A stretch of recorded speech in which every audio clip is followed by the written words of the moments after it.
blabla. Blabla. Moi par-ci, moi par-là, je fais ci et je fais ça. Louise l'écoute. Toutes ces paroles sans tripette ne la dérangent pas. Elle n'aime ni les silences ni les gouffres trop blancs d'un premier rendez-vous. Les plats se succèdent, mais Monsieur Blabla n'interrompt pas pour autant son marathon de mots et poursuit son monologue.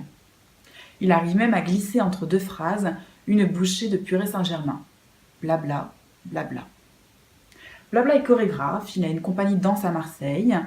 Blabla est parisien, 100%. Il est aussi architecte ou quelque chose comme ça.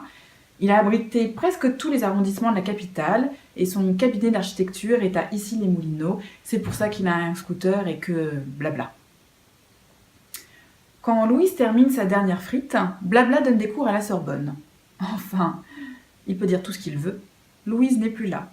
Elle a jeté sa boussole et escalade les mots, se faufile sous les verbes, coupe à travers les adjectifs de lieu et de temps, et surtout prend soin de faire une partie de saute-mouton au-dessus des moi et des je de Monsieur Blabla. Louise parfois s'étonne de ne rencontrer que des hommes blabla.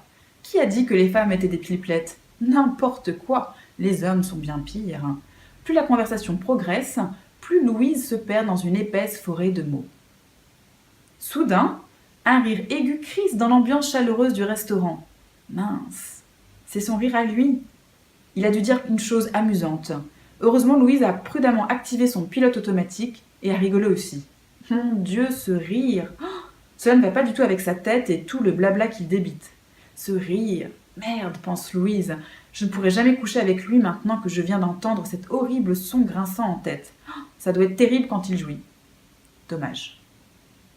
Louise se verse du vin, redresse ses cheveux, son pull glisse sur son épaule. Blabla se trouble un peu et fait silence quelques instants. « Au Canada ? Tu es partie au Canada ?» interroge Louise, qui n'a pas du tout envie de parler. Elle préfère diluer tout ce blabla dans la robe pourpre d'un délicieux Côte-du-Rhône. C'est si facile de déclencher le moulin à blabla. Il suffit de reprendre la dernière phrase, parfois juste le dernier mot, comme « le Canada », et blabla repart pour une nouvelle histoire. Incroyable tout ce qu'il a fait, ce mec.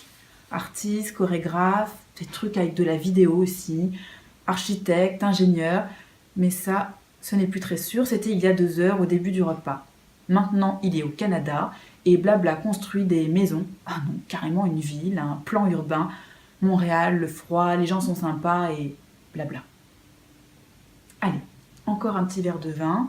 Louise enlève discrètement ses escarpins, se cale dans la banquette, ses pommettes rougissent, sacrée Côte-du-Rhône, et elle pose ses orteils sur les chaussures de Monsieur Blabla.